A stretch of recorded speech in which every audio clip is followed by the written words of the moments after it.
আমার একজন সহকর্মীর আজকে সকালবেলা 8:30টার দিকে তিনি ইন্তেকাল করেছেন।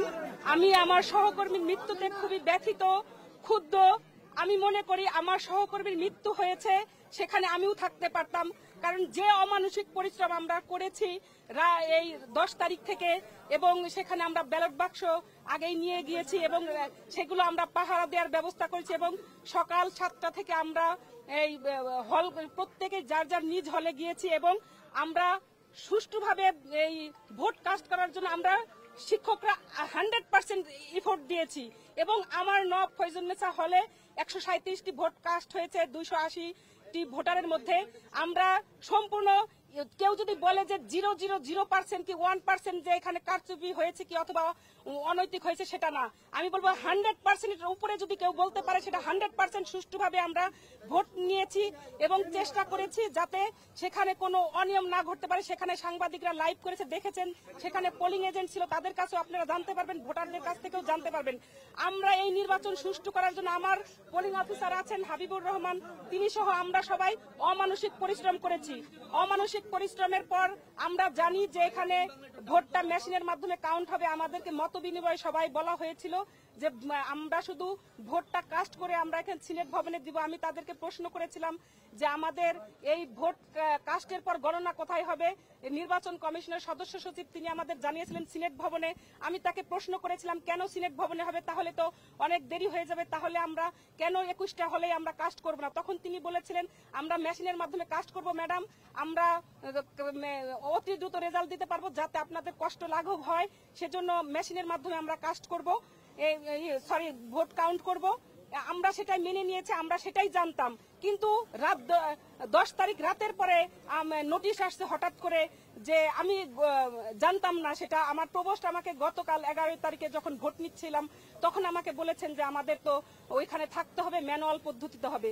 যদি ম্যানুয়াল পদ্ধতিতে হয় তাহলে যখন সরে আসলেন তারা মেশিনের কার্যক্রম থেকে, তাহলে ম্যানুয়াল পদ্ধতি হলেই যদি ভোট কাউন্ট হতো, তাহলে দেখা যেত যে বিভিন্ন হলে রাত 10টার মধ্যে রেজাল্ট হয়ে যেত।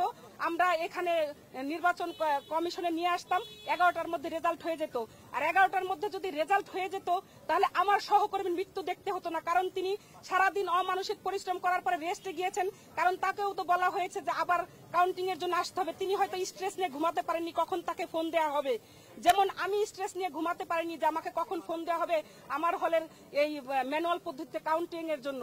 আমি সারা রাত ঘুমাতে পারিনি। তিনি এই জন্য সকালে হয়তো স্ট্রেস নিয়ে ঘুমাতে গিয়েছেন, তার ঘুমটা পর্যাপ্ত হয়নি, অমানসিক পরিশ্রম, সেটা তিনি তাড়াহুড়া করে এসেছেন। আমি যতটুকু জানি তাকে ফোন দেওয়া হয়েছে, তিনি অসুস্থতার কারণে ফোন ধরতে পারেননি, কিন্তু তাকে গার্ড দিয়ে ডেকে নিয়ে তারপরে তার বাসায় নক করে তারপরে তাকে নিয়ে আসা হয়েছে। এবং তিনি তার সহকর্মী যিনি প্রীতিলতা হলের পোলিং অফিসার ছিলেন, তার সহকর্মী জান্নাতুল ফেরদৌস, তিনি আমাকে জানিয়েছেন যে আমিও সেখানে গিয়েছিলাম, ফারহানা আফরিন দুতি তিনিও এসেছিলেন পোলিং অফিসার, এবং জান্নাতুল ফেরদৌস তারাও এসেছিলেন। এবং তিনি তাড়াহুড়া করে 3 তলায় উঠতে গিয়ে, আমাদের যেহেতু লিফটের ব্যবস্থা নেই, 3 তলায় উঠতে গিয়ে তিনি দরজার সাথে ধাক্কা খেয়ে পড়ে যান তাড়াহুড়া করে উঠতে গিয়ে, এবং সহকর্মী আসলে সম্ভবত তার কিছুক্ষণের মধ্যেই তিনি মারা যান আসলে হসপিটালে নেওয়ার আগেই। যদি কালকেই যদি এই ভোট কাউন্ট করে রেজাল্ট দেওয়া হতো তাহলে আমার সহকর্মীর মৃত্যু দেখতে হতো না, আমাদের কান্না করতে হতো না, আমাদের এখানে এসে আপনাদের সামনে বক্তব্য দিতে হতো না। আমার সহকর্মীর মৃত্যু আমাকে ব্যথিত করেছে। কেন আমাদের সহকর্মী, অনেক সহকর্মী অসুস্থ হয়েছেন। আমি জানি যে চারুকলা বিভাগের কাজী মোহাম্মদ মহসিন তিনি অসুস্থ হয়ে গেছেন, তার সহকর্মীর মৃত্যুতে তিনিও একজন রিটার্নিং অফিসার। তাহলে ভোট কাউন্ট কিভাবে হবে? কেন এই ম্যানুয়াল পদ্ধতিতে নেওয়া হলো আমার প্রশ্ন, এবং ম্যানুয়াল পদ্ধতিতে নেওয়া হওয়ার কারণে তারপরেও কেন আপনার তাহলে হলে কাউন্ট হলো না? এটা আমার নির্বাচন কমিশন, এই নির্বাচন কমিশনের অব্যবস্থাপনার জন্য আমার সহকর্মী জান্নাতুল ফেরদৌসের মৃত্যু হয়েছে বলে আমি মনে করি।